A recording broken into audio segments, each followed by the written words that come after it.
कुठं कशाला रे बाळा करायची गरज आहे. मला पाहणं म्हणजे संधी भाऊचं तिथंच कापुराच्या वाटी खायची समाप्ती. हे आपल्या जीवनातलं नवल नाही. तुकोबर आहे म्हणता माझ्या जीवनात नवल घडलं. मी वैकुंठात गेलो, मुलगी रडती म्हणून पुन्हा मला देवाने खाली पाठवलं. पुन्हा काही दिवस राहिलो, पुन्हा वैकुंठात गेलो, निळोपराय करता आलो. पुन्हा काही दिवस राहिलो, पुन्हा वैकुंठात गेलो आणि नंतर संताजी महाराज जगनाडे यांच्या अंतविधी करता आलो. हे नवल आहे, हे नवल आहे. तुमचं आमचं बोला बोला नवल नाही. तो साधक म्हणला पटलं बा हे तुमचं झालं. असं एखादं उदाहरण सांगा ना. तुकोबर आहे म्हणतात मला तरी परंपरा जेवढे अवतार झाले तेवढ्या परंपरेत मी होतो.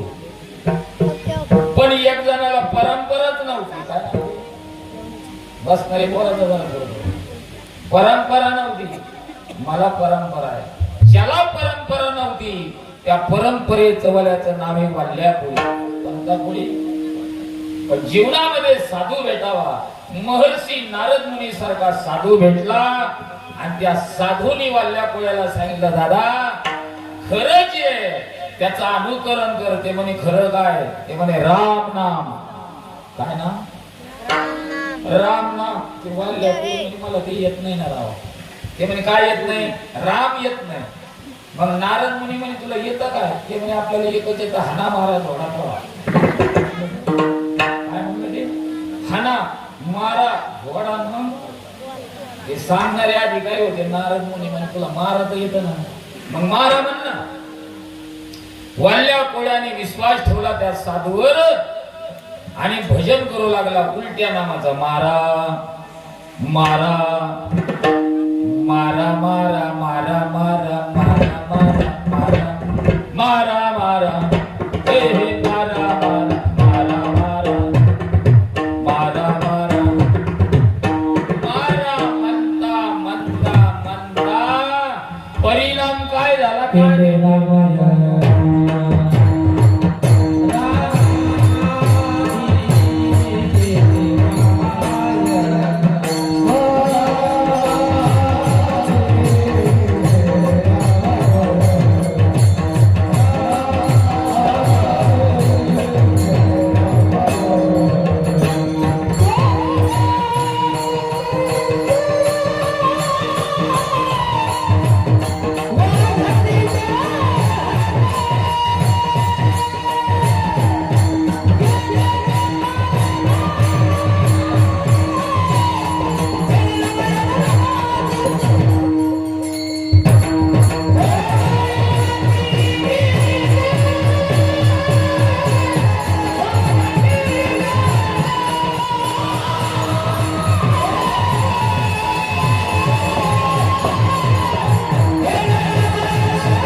ज्याला परंपरा नव्हती साधू भेटला उलट नाम म्हणला मारा मारा.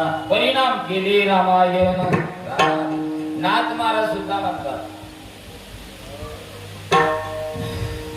वल्ल्या कोळी तरला उलट्या नाम समलना आणि एका जनार्दनी यावे संत दर्शना. संतांचं दर्शन केलं तर माणूस तरत पण तरणे तरती हा भरवसा.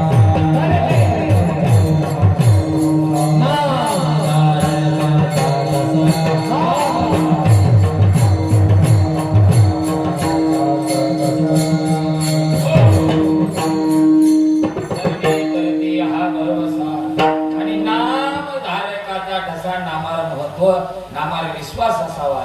तुकोबर म्हणता माझ्या जीवनात परंपरा होती. एक जणांच्या जीवनात परंपरा नव्हती पण परिणाम असा झाला प्रभू येण्याच्या अगोदर ज्यांनी उलट नाम म्हणलं त्याने रामायण तयार केलं. ते म्हणे टाकलं अजून काही उदाहरण आहेत का? ते म्हणे आहे ना. फक्त साधू भेटला पाहिजे. तुकोबाराईच्या जीवनामध्ये बरं का तुकोबाराईच्या जीवनात 4 लोक भेटले. किती लोक? 4. आणि 4 इतके होते. काय होते? छोटे होते. छोटे चोर होते. चोर आणि तुकोबाराई विना वाजत वाजत आले आणि त्या 4 चोरांनी त्याला कोण आहे तुकाराम महाराज म्हणले मी कोण आहे म्हणण्यापेक्षा आपण कोण आहे ते सांगा. ते म्हणे आम्हाला चोर म्हणतात. काय म्हणतात? चोर. आणि मग ते 4 चोर म्हणे आम्ही सांगितलं ना चोर आहे. तुम्ही कोण आहे? तुकाराम महाराज म्हणले तुम्ही चोर आहे तर मी बी चोरच आहे. मग त्या चौघातला एक जण म्हणला तुम्ही चोर आहे म्हणल्या त्या भागातले सगळे श्रीमंत लोक माहिती असतील तुम्हाला. तुम्ही हो कोणत्या गावचे? म्हणजे त्या गावात लय पैशावाला आहे. मग हे 4 जण म्हणले चालतं का आमच्या संग चोरी करायला? कोणाला? तुकाराम महाराजाला. तुकाराम महाराज म्हणले चला चला बाबा. 12:30 पावणे 1चा टाइम असेल. त्या गावात गेले. हे चोर म्हणले तुम्ही आमच्यापेक्षा मोठे आहात. आमच्या सगळ्यात मोठा चोर म्हणून तुम्हाला ओळखले जातं. चला बाबा. सगळे गेले महाराज माडीवरून खाली उतरले. या चौघांनी सांगितलं तुम्ही आमच्यात मोठे आहात. तुमच्याच मार्गदर्शनाने आम्ही चोरी करू. त्याला बरोबर आणि चांगल्या जडजड वस्तू खाली टाका. कोणत्या वस्तू?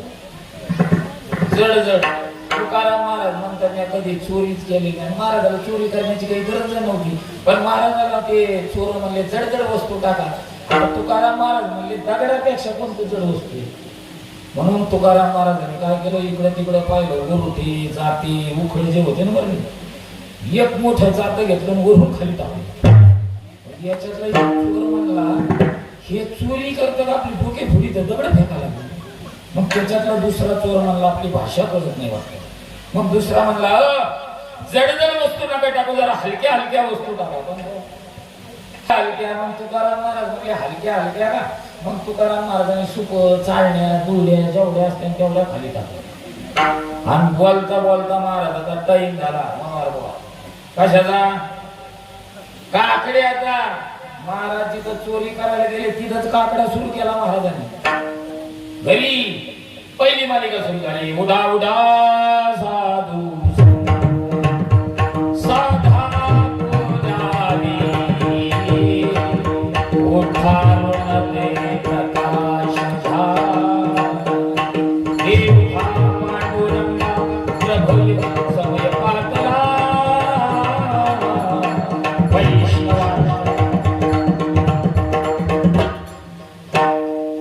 वैष्णवांचा मेळा.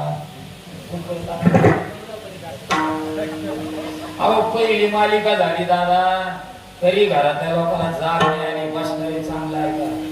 काकड्याला जाग आली नाही. जिथं चोरी करायला गेले तिथंच काकडा सुरू केला. पहिली मालिका झाली तरी काकड्याला जाग नाही आली. एक वाक्य सांगू का? काकड्याला जाग येण्याकरता त्याला पूर्वी जन्मीची पुण्याई लागते. तोच माणूस काकड्याला जागा होतो. लक्षात ठेवा.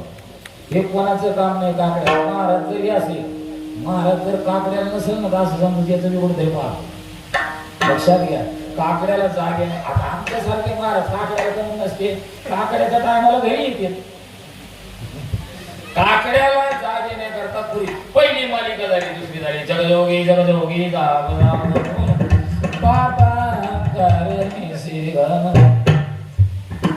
महिला झालो या जगीन महिला. सगळ्या मालिका झाल्या तरी घरातल्याला जाग आली नाही. जाग कधी आली तुम्हाला घरातल्याला माहिती आहे? जेव्हा आंधळा सुरू झाला. आंधळा काय सुरू झाला? आंधळा. पूर्वी जन्मी पाप केले घरातले सगळे जागी झाले आणि महाराजाकडे आली. कोणत्या महाराजाकडे? तुकाराम महाराजाकडे. महाराजाकडे आली आणि महाराजाला म्हणले तुम्ही कधी आले? महाराज म्हणले मी काय? त्या घरातल्या लोकांना सांगते जिथं चोरी करायला गेली तिथं. ते म्हणे मी काय? साधारण 12:30 पावणे 1चा टाइम असेल. तवर या 4 जणांनी ऐकलं ती म्हणजे तो खरंच सांगायला लागला. तवर या 4 जणांनी कणगी तुड्या टाकल्या. कोणत्या कणगी? पहिले धान्य साठाच्या कणगी होत्या ना त्या कणगी तुड्या टाकल्या आणि महाराजाला म्हणले एकलेच आहे का? ते म्हणले नाही अजून 4 जण. तवर हे जे कणगीत होते ना कणगीतलं ह्यो त्याच्यावर त्यो त्याच्यावर आणि त्याच्यातच प्रमाण म्हणा लागले धरीला. ते म्हणे 10-15 दिवसापूर्वी धरलो होतं अजून पाठवली सूज उतरली नाही आणि आता होतो धरूनच द्यायला लागला. किती मारते लोक? मारलं नाही महाराज. राम नामाची ताकद काय असते? ज्या प्रभूचं नाम तुकोबराने कंठात धारण केलं ना, परिणाम झाला. ज्या कणगीत होते का, त्या पैशावाल्याला सांगितलं विचार, त्या कणगीत असं खडबड वाटले. म्हणून त्या पैशावाल्याला वाटलं कोण आहे याच्यात, म्हणून ते टाचावर करून पाहिलं. हे चौघजण एका मागाला चोरच दिसत होते, पण त्या पैशावाल्याला चोर न दिसले, साधू दिसले. काय दिसले? साधू. म्हणून पहिला साधू पैशावाल्याने कणगीतून बाहेर काढला. तो त्याच्या मनाला चोरच दिसत होता, पण जसा कणगीतून बाहेर आला तो नित्य नियम करीतच आला. लगे विष्णू सहस्रनाम म्हणत आला. यश स्मरण मात्रे जन्म संसार वंदना हिमचदे नमस्तस्मे विष्णवे प्रभु विष्णू. पहिला घेतला, दुसरा घेतला, तिसरा घेतला, आणि या पैशावाल्याने सांगितलं कोण आहे तिकडं. ते पण काय मला गंगा जलामध्ये पाणी टाका, गुलाबाच्या फुलाच्या पाकळ्या टाका, अत्तर टाका आणि लांब उड्या घाला. कोणाला? बसणारे दादा. कोणाला? चोराला. चोराला. पहिल्या चोराला आंघोळ घातली आणि ती आंघोळ करून इकडे यायला लागला आणि दुसरा आंघोळीला चालला. यांची दोघांची मदत भेट झाली. चोराची ज्याने आंघोळ केली ती बिगर आंघोळी करणाऱ्या चोराला काय म्हणतो, होय रे हे आंघोळ्या करून हत्ते काय, यांच्या बापाने कुठं आंघोळ्या झाल्या होय चोराच्या. महाराज आंघोळ्या वगैरे झाल्या. पैशावाल्याने सांगितलं एक काम करा. काय काम करायचं? यांना पंगत द्या. मिष्टान्न भोजन द्यायला महाराज पंगत बसली.